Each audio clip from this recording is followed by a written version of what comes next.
This is Bullets with AWR Hawkins, a Breitbart.com podcast. Here he is, the host of the podcast, AWR Hawkins.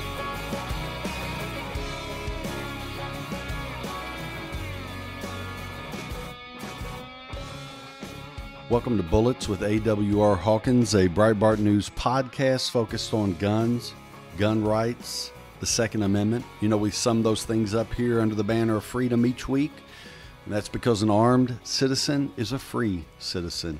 It's as simple as that. Folks, I try to start out with some shout-outs, people who reached out to me during the week regarding the podcast or in response to it. I always encourage you, you got new guns, you got new gear, whatever, send photos, send stories. You want to give me some feedback on something I've said on the podcast, reach out to me, AWR Hawkins at Breitbart.com. Easy to get to me, AWR Hawkins at Breitbart.com. Again, send pics, send stories, send whatever you want, and we'll discuss it. You know, this week, Niall reached out to me. Niall and I bumped into each other in Nashville this summer, and he reached out, said he was really enjoying the podcast. So, Niall, good to hear from you. Mowbray reached out to me, Buddy Mowbray. We've never met, but we've been pretty busy communicating on Twitter and email and Instagram. And Mowbray went to the Gun Rights Policy Conference in Chicago this week. I had originally planned to go and ran into a roadblock. I didn't get to go. But Mowbray went and enjoyed that, reached out to me. Thanks for reaching out. Dan reached out to me about Chicago gun control. Just how crazy it is. The amount of death there is unbelievable. And yet they keep looking at gun control as a solution. And it's just the left lacking the ability to think logically. The left just keeps doing the same thing but expects a different result. And if you know anything, you know that's ignorant, and that it's not sanity. It's not sanity to do the same thing over and over and over and over but expect a different result. Yet that's what the leaders in Chicago try to do. George sent me photos of he and his daughter, and I believe his daughter's boyfriend, at the range for a day. And man, that was awesome. And you could tell, George, that your daughter was thrilled with that day. I know he said that they're one of his guns that she wants to basically confiscate, keep for herself. And I've been there. There are some law enforcement guys I shoot with, George, and they break out some weapons that I sure wish I could take home with me. So I know the feeling. And anyway, thanks for the photos. Thanks for the story, George. Jeff emailed me about that SIG P365 I discussed last week. Folks, that is just a heck of a gun, period.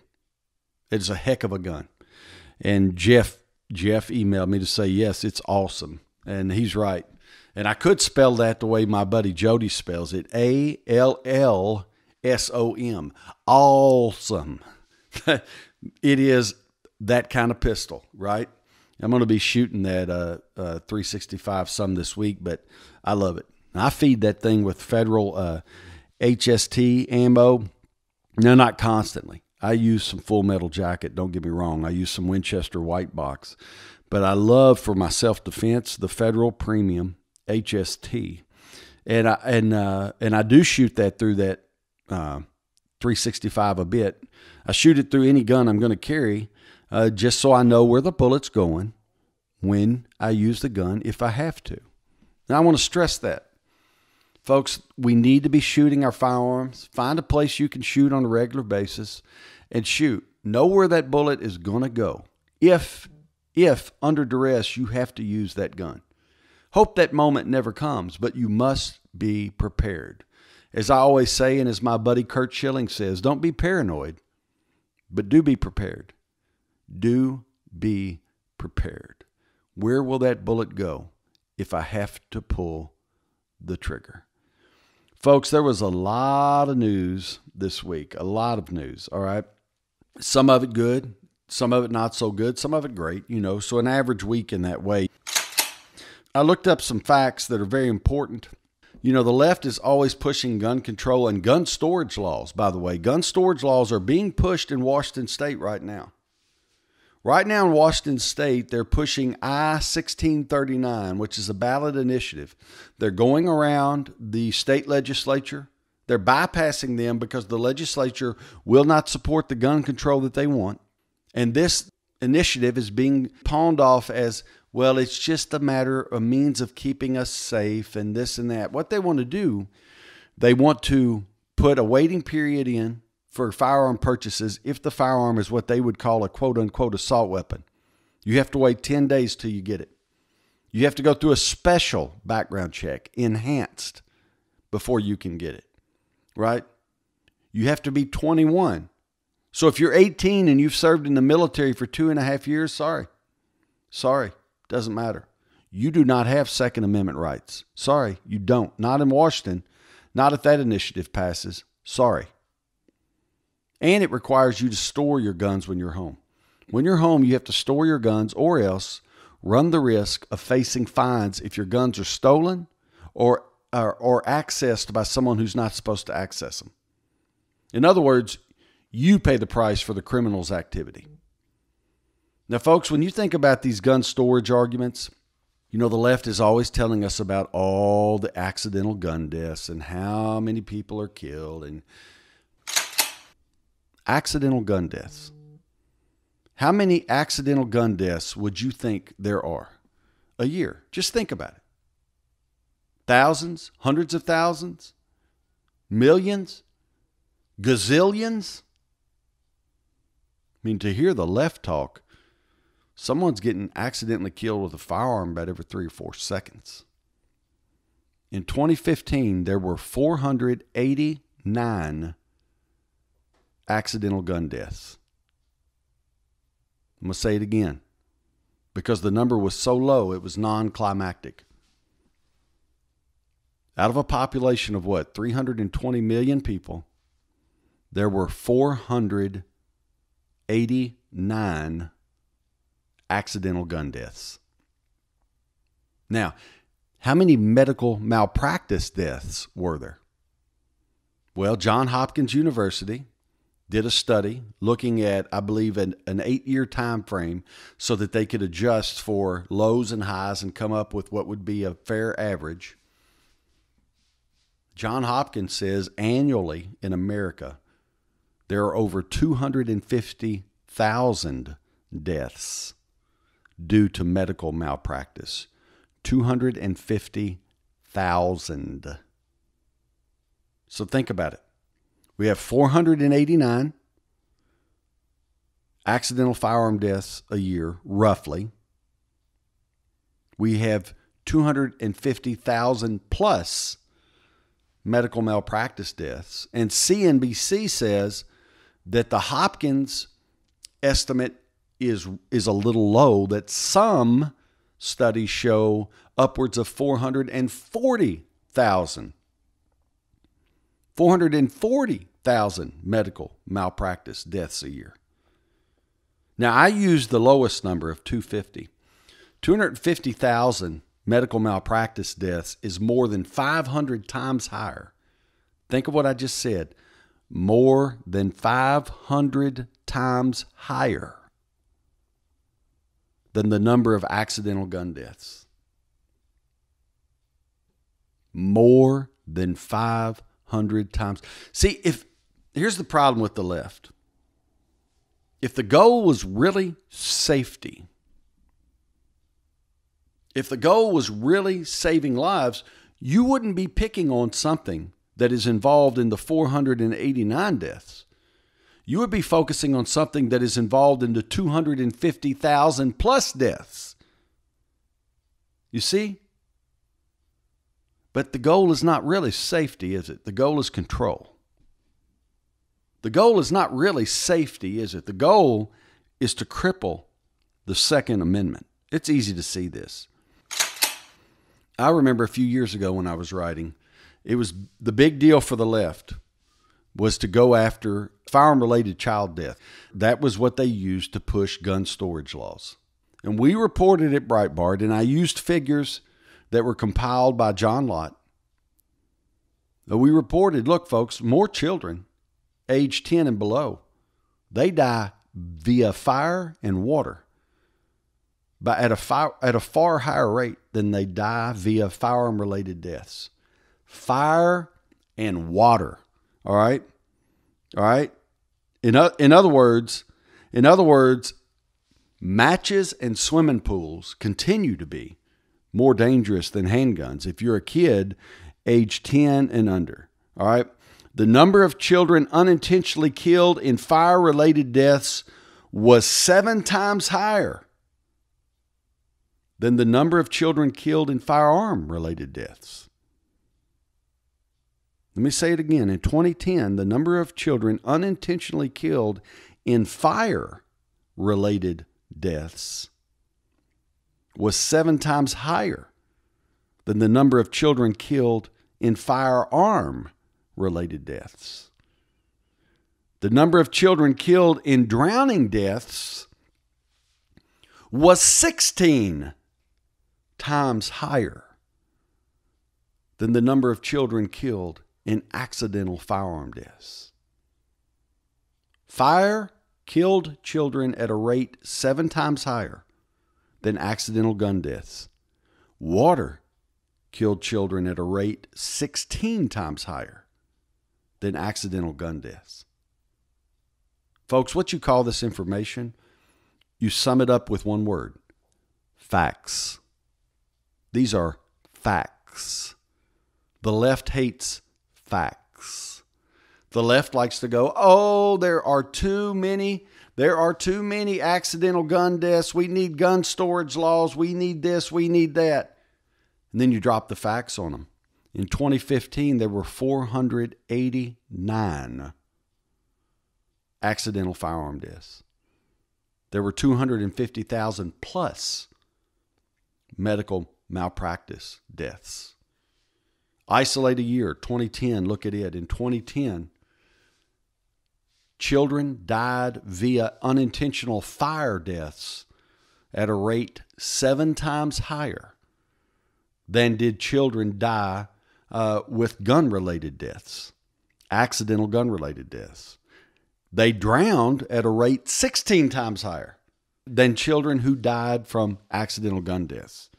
I mean, it's unbelievable. Again, I go back to my main point. Are you really pursuing safety there on the left? If you are, you need to do something about water. You need to do something about fire before you ever address guns, if you want to save children. And if you're looking at the population as a whole, we need to do something about medical malpractice. All right?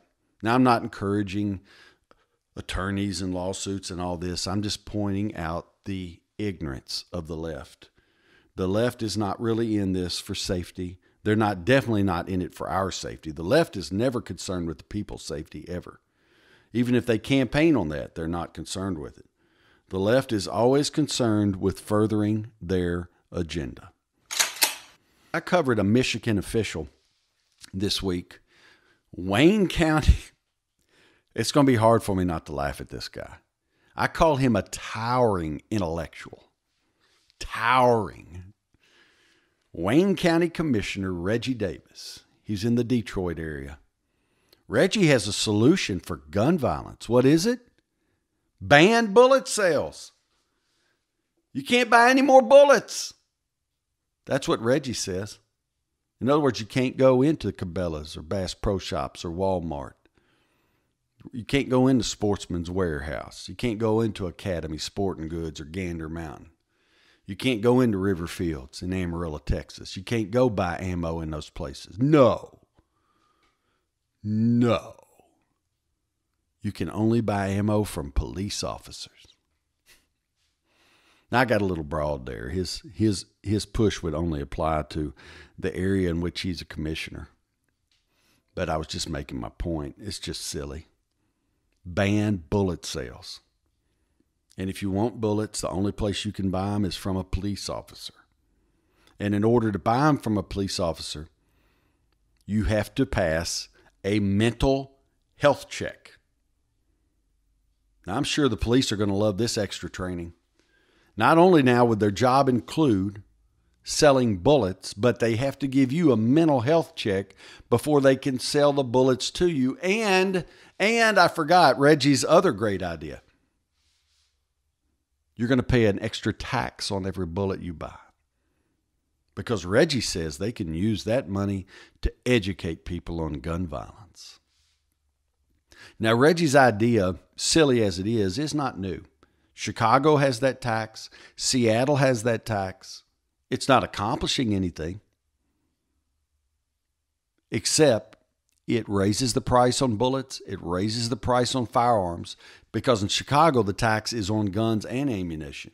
So what that does is that makes guns and ammunition cost prohibitive for poorer citizens. In other words, the single mom who sleeps at home with her 4 kids and she's all the protection they've got, she depends on a Louisville Slugger, which is not going to get her far. She depends on a Louisville Slugger to defend her family because she can't afford the Glock and the box of 9mm shells because the taxes have made the gun so high, it's been priced out of her range of affordability.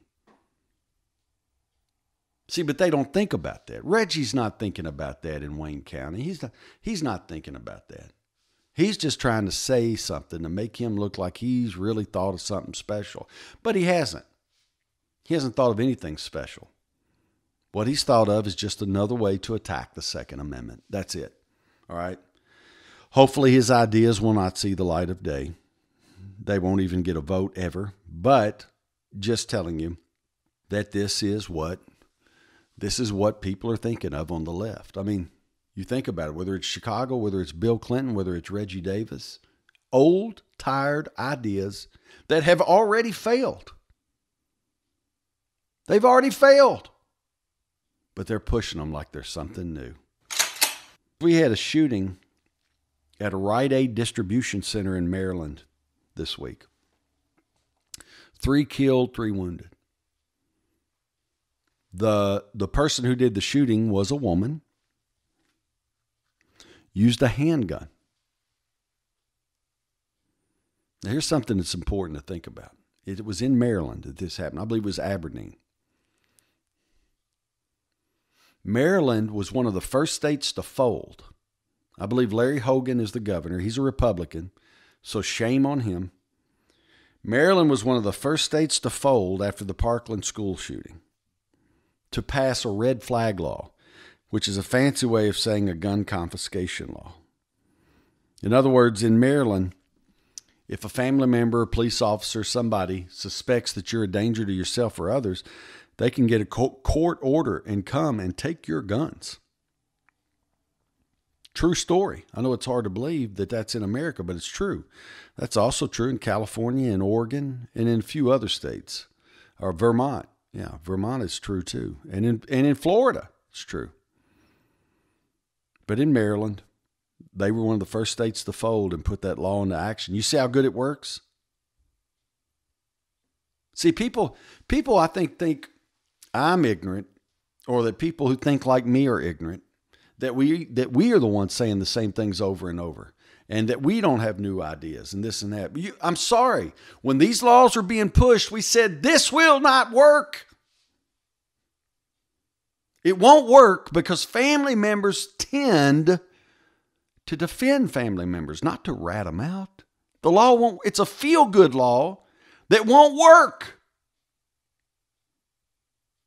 California has had these confiscation orders on the books effective since 2016.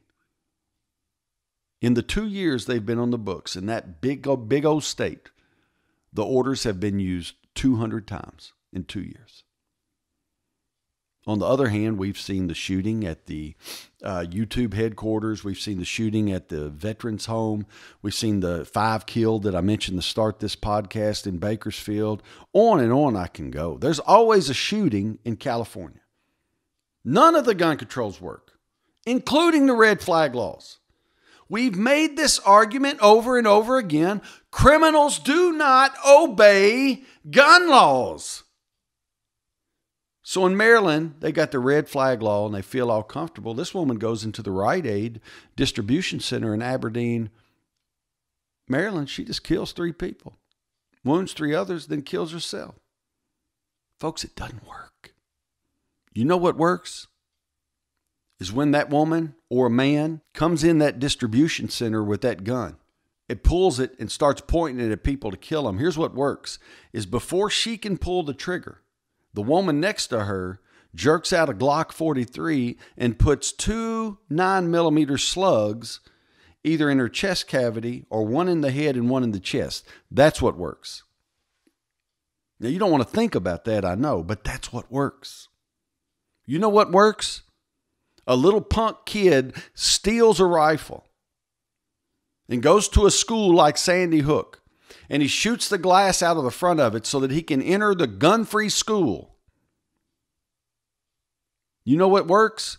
As soon as he steps foot inside that school, the principal jerks up a Kimber K6S and puts 2 rounds of .357 Magnum in his chest, or maybe one in his abdomen and one in his chest. That's what works. You know what stops a shooting at a church, like that heinous church shooting that we saw in Texas in November of 2017? When that punk kid comes in the back with a mask on, and he's got his gun down, and he's screaming, letting the people know he's there to kill them, screaming that at them. What works is that one of the deacons spins around and jerks out a Smith & Wesson M&P 45 compact and puts about 4 slugs in the old boy, and he crumbles to the ground. That's what works. Cameras don't work. Signs don't work. New gun laws don't work. Mean faces don't work. Begging for mercy doesn't work. Being nice doesn't work. Offering cookies and milk doesn't work. Throwing erasers or Bibles or shoes doesn't work. But let a deacon spin around and boom, boom, boom. Now that works. Folks, you live in Maryland. You adopted your red flag law. You felt like you did a great thing. You didn't do anything. The only thing those laws will do is will have an incremental effect where they build one upon the other and reduce the freedom of the law-abiding citizen. But they don't do anything to stop the determined attacker. If you don't believe me, look at Maryland. Look at that shooting at Rite Aid. 3 dead, 3 wounded. And you say, well, that was an exception. That's only one shooting. Well, that's just one shooting since June 28th. Remember June 28th at the Capitol Gazette in Annapolis? They had the red flag laws on the books then too. And what did that shooter do? Went in that newspaper building and killed 5. I could keep going. Look at the violence in Baltimore. Death upon death, homicide upon homicide. The gun controls aren't working, folks. They're just not.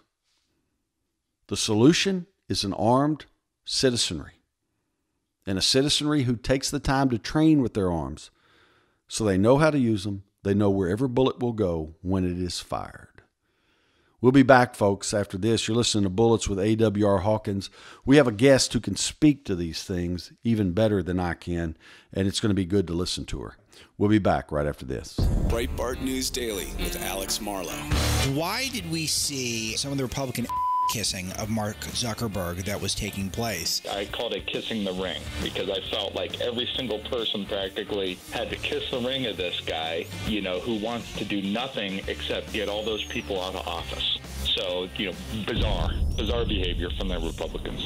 Breitbart News Daily, weekdays at 6 a.m. Eastern on SiriusXM Patriot 125. This is Bullets with AWR Hawkins, a Breitbart.com podcast. Here once again is AWR Hawkins.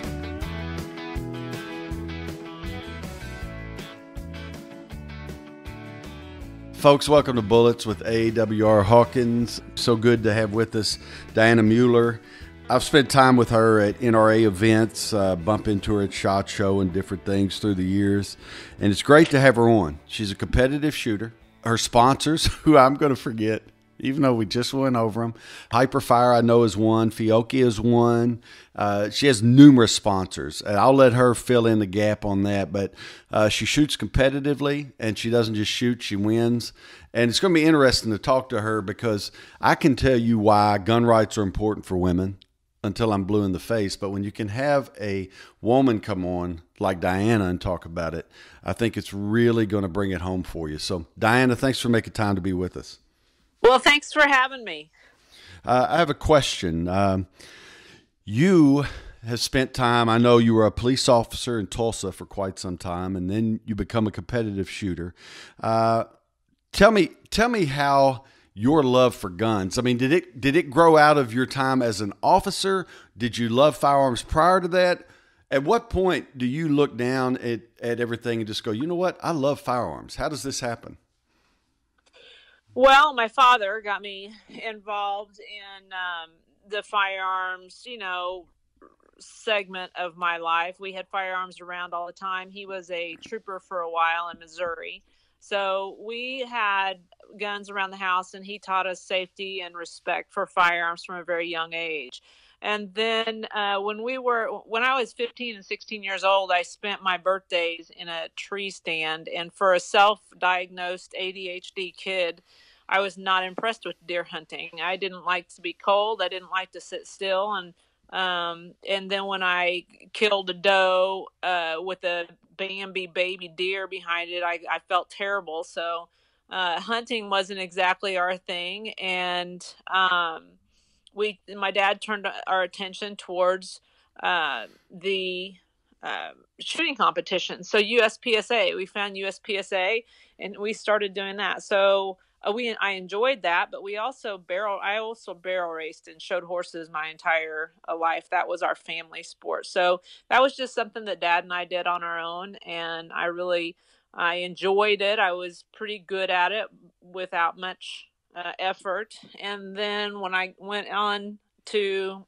my own, I became a police officer, but the guns, I was pretty good at the guns, but I didn't compete per se. I went back to horses.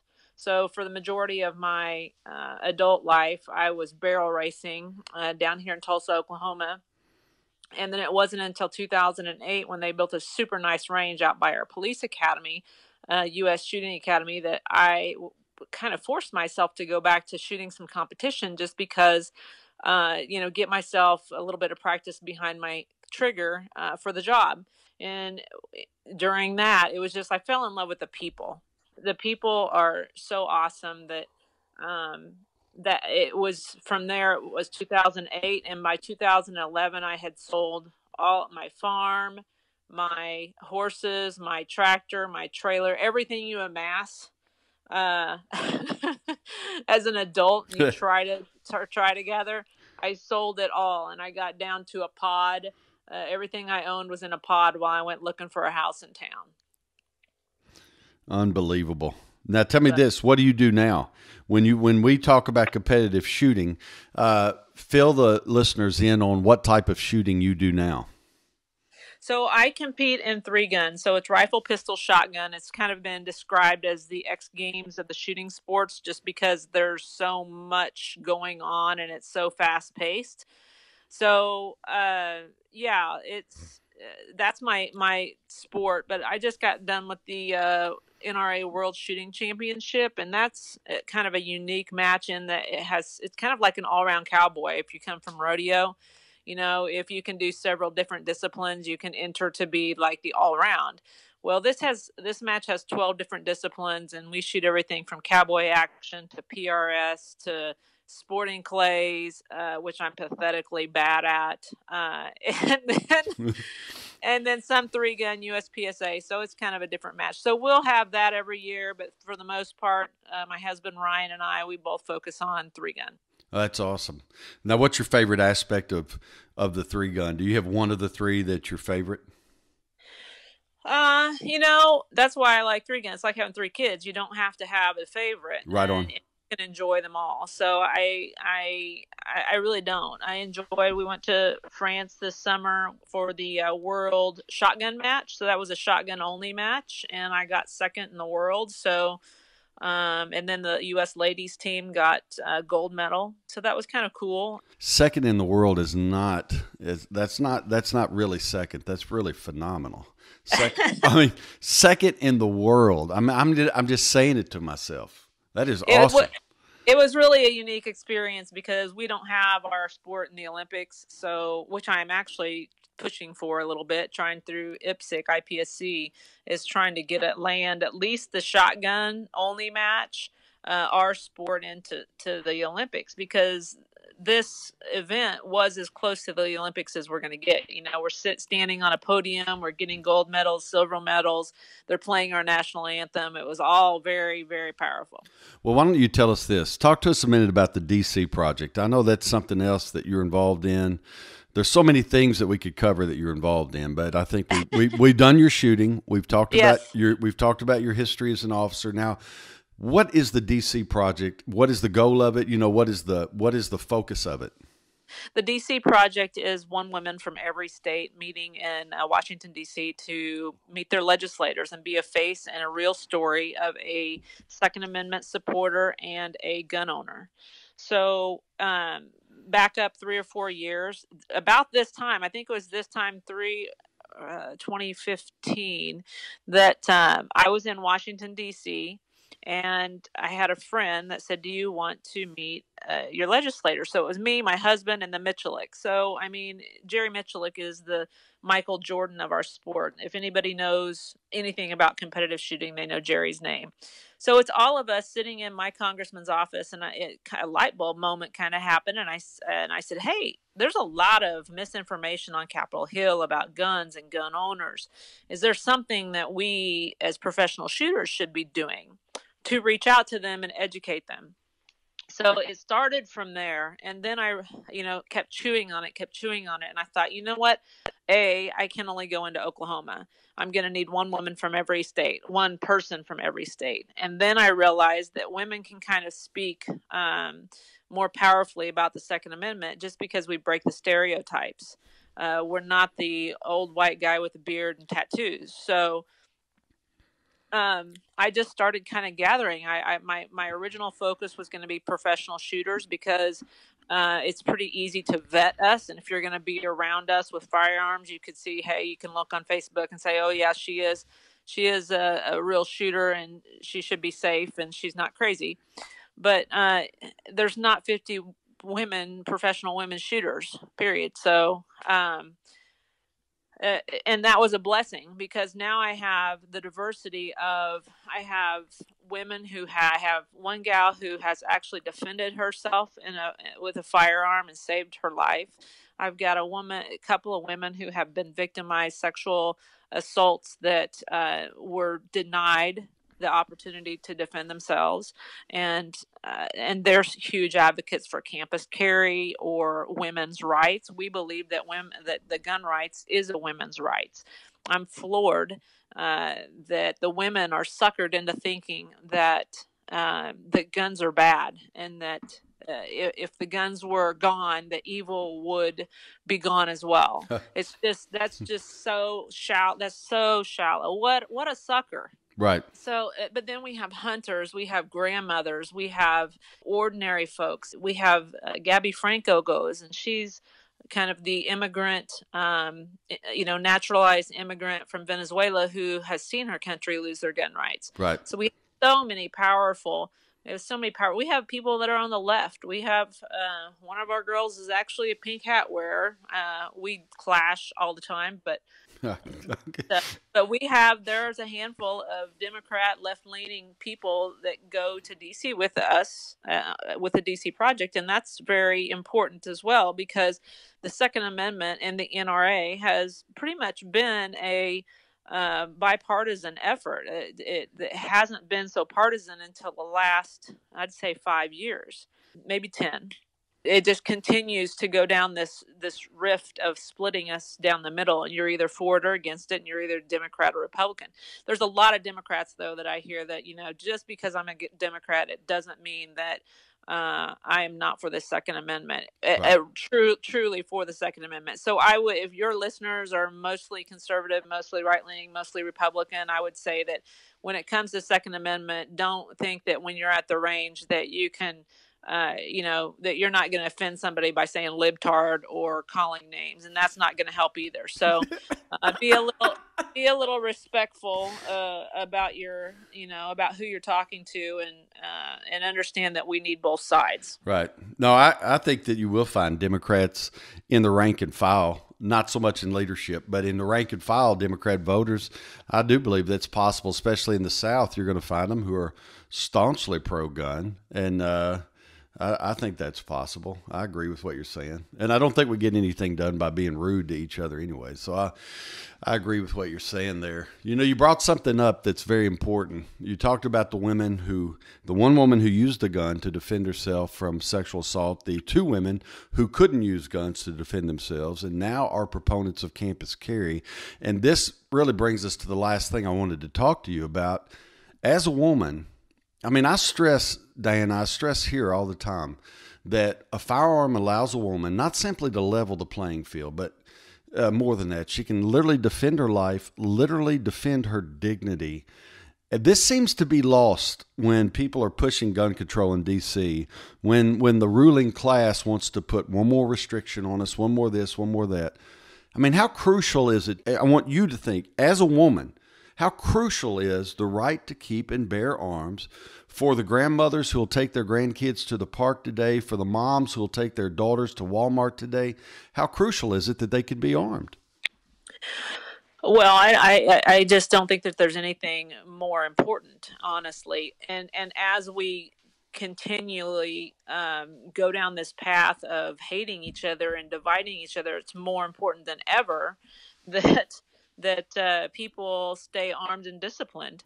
And if you're going to choose armed, that was George Washington, by the way.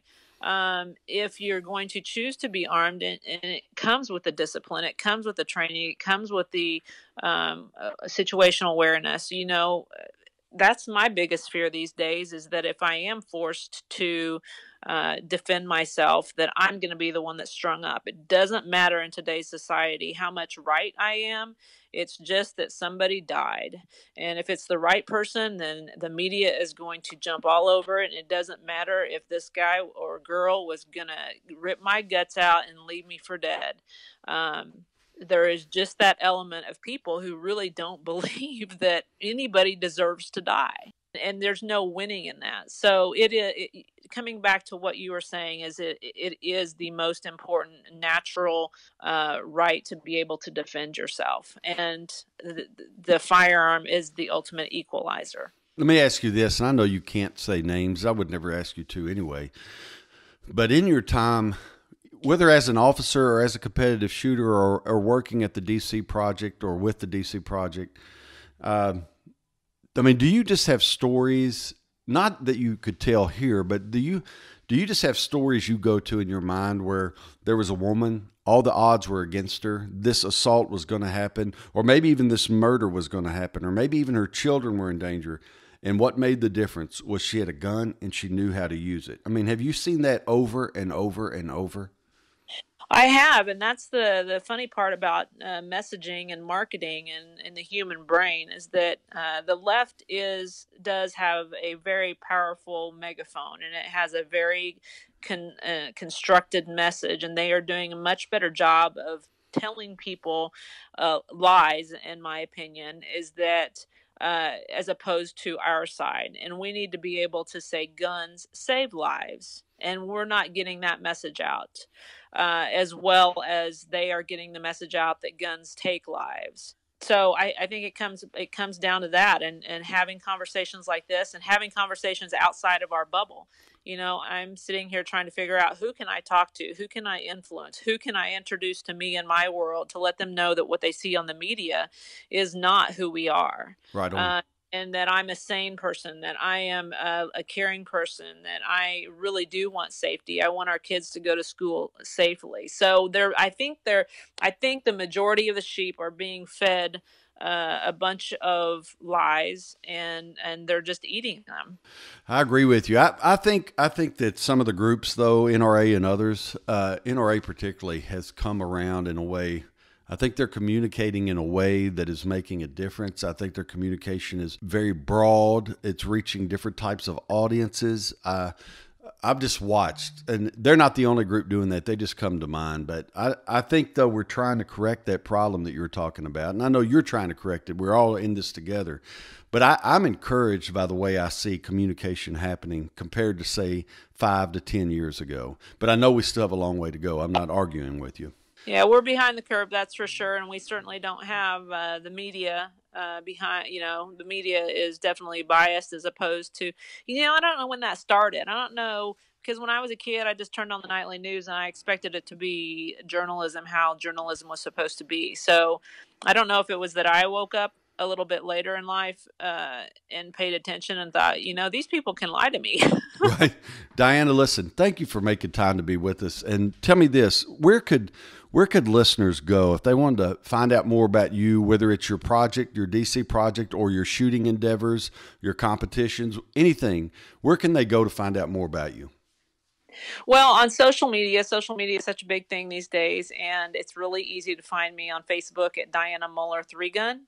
And then on Instagram, I think it's Die 3-Gun, DI 3-Gun. Right on. And if anybody has any questions, about competition, law enforcement, females carrying, whatever, concealed carry, just shout out. Folks, you're listening to Bullets with AWR Hawkins. We'll be back right after this. Breitbart News Tonight with Joel Pollack and Rebecca Mansour. The real thing that the left is angry about is they're like, how could you allow these Russian memes? Somebody saw a meme and then they decided they had to vote for Trump.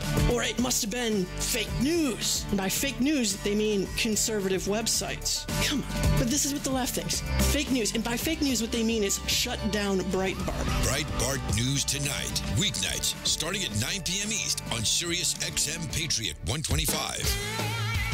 This is Bullets with AWR Hawkins, a Breitbart.com podcast. Here once again is AWR Hawkins.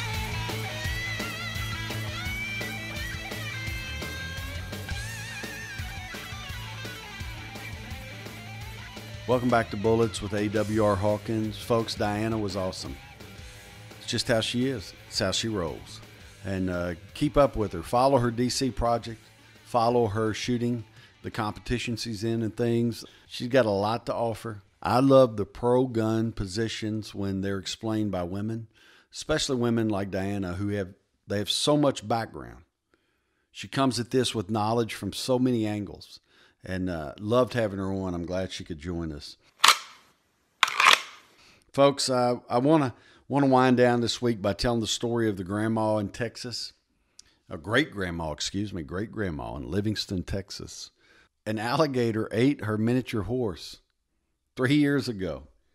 So she figured she was going to find that alligator. And for 3 years, they've been hunting for it. And the legal way to hunt it is to bait a hook. Once you get the gator on the hook, during the alligator season, you can kill that gator.